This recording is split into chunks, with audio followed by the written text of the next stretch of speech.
RN Acontece recebe hoje como convidado o Procurador Regional Eleitoral, Kleber Martins. Doutor Kleber, boa tarde, bem-vindo. Boa tarde, Ana Ruth, boa tarde a todos.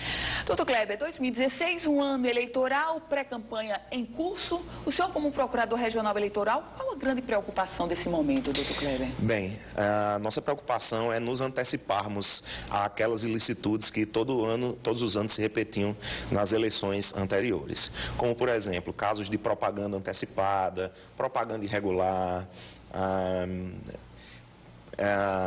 doação por pessoa jurídica, uso abusivo de dinheiro na campanha. Neste momento, nós estamos chegando numa fase do ano em que ainda não começou a campanha eleitoral. A campanha realmente ela só vai ser deflagrada a partir do momento em que pode se realizar as convenções partidárias, que é a partir do dia 20 de julho. Então, por enquanto, está tudo muito tranquilo. Nesse momento, nós estamos aproveitando essa tranquilidade para passar orientações aos promotores eleitorais, para nos anteciparmos a alguns cenários e fazer com que tudo corra muito bem no período em que a campanha começar a ferver, digamos assim. Doutor Kleber, redes sociais, preocupam mais essas redes sociais e essa fase de pré-campanha mais extensa do que a própria campanha? Bem, houve uma alteração na legislação eleitoral que suavizou as sanções para os casos que nós chamávamos de propaganda eleitoral antecipada. Até o início da campanha, propriamente dito, não era possível que pré-candidatos eles se apresentassem como tal, apresentassem suas plataformas. E o que é que acontecia? Muitos pré-candidatos, eles procuravam promover suas pré-candidaturas de forma velada, de forma subliminar. E isso gerava uma discussão muito grande, tanto no âmbito do Ministério Público Eleitoral quanto na Justiça Eleitoral, porque isso era proibido e nós, por obrigação, tínhamos que ajuizar uma representação e a Justiça Eleitoral, quando era o caso, ela condenava. A legislação foi mudada para ampliar as possibilidades desses pré-candidatos. Atualmente, os pré-candidatos, eles já podem, desde já, se apresentar como tal, dizer quais serão seus futuros projetos, suas plataformas políticas, inclusive se apresentar em programas de televisão, como presente, programas de rádio, enfim, eles já podem se apresentar como tal, sem que isso configure uma ilicitude, mas desde que eles não façam pedido expresso de voto. Mas apresentando-se como pré-candidatos é possível, inclusive através da internet, através das redes sociais, e esse é um campo em que os candidatos eles poderão sim explorar a divulgação de suas candidaturas. Como Procurador Regional Eleitoral, o senhor gostou dessa mini-reforma que saiu e que terá agora o primeiro grande teste no pleito de 2016? Sim, na minha opinião pessoal, ela foi muito positiva. Primeiro de tudo porque encurtou bastante o tempo de campanha. Eu considerava a campanha, antes dessa reforma, muito extensa. Então, a campanha muito extensa, ela demandava, primeiro de tudo, uma grande quantidade de dinheiro para que os candidatos, eles promovessem suas candidaturas durante todo esse período. Agora, a campanha ela foi reduzida praticamente à metade. E nós consideramos um tempo suficiente para que os candidatos, por exemplo, eles divulguem suas candidaturas, apresentem quais são suas propostas, apresentem suas virtudes, digam quais são, por exemplo, as desvirtudes dos demais, desde que o façam de forma respeitosa. Então, isso vai diminuir o poder do dinheiro na interferência das eleições e tanto o trabalho da Justiça Eleitoral quanto do Ministério Público, porque sendo menor a campanha, haverá menos ilicitudes eleitorais, presumimos, né? Então, a campanha ela se decidirá mais no voto e menos nos tribunais. Esse é um dos aspectos. O outro aspecto que eu considero também bastante positivo foi a proibição da doação de recursos por pessoas jurídicas, né? Todos nós sabemos que as empresas possuem uma capacidade de doação muito superior às pessoas físicas.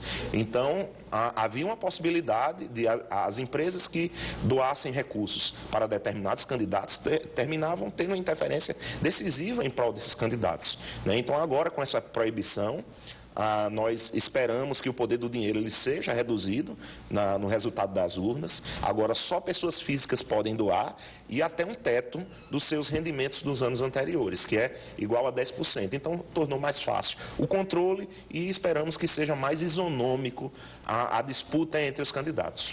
Doutor Kleber, é uma estratégia já muito conhecida por nós que acompanhamos a política, que cobrimos a política, os candidatos contratam alguns institutos de pesquisa, registram a pesquisa, mas, na verdade, a cobertura daquela pesquisa tem o objetivo de colocar candidato A ou B bem na fita e aí com o objetivo dele se viabilizar. Com relação aos institutos de pesquisa, a divulgação de pesquisas, como é que o senhor avalia?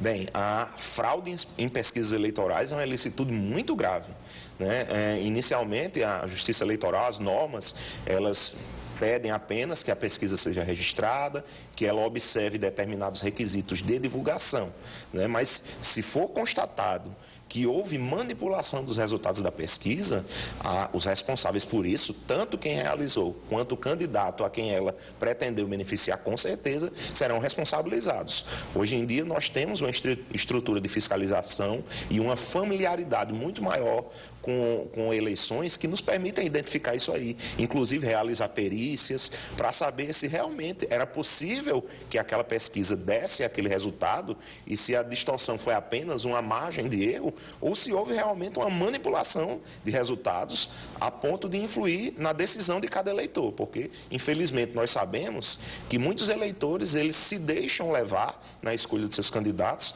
pela tendência dos demais. É uma realidade. Essa é a razão pelas quais alguns ainda tentam se aproveitar disso. Doutor Kleber, com relação ao financiamento público de campanha, como é que os órgãos de fiscalização, eles estão mais equipados para identificar o chamado Caixa 2?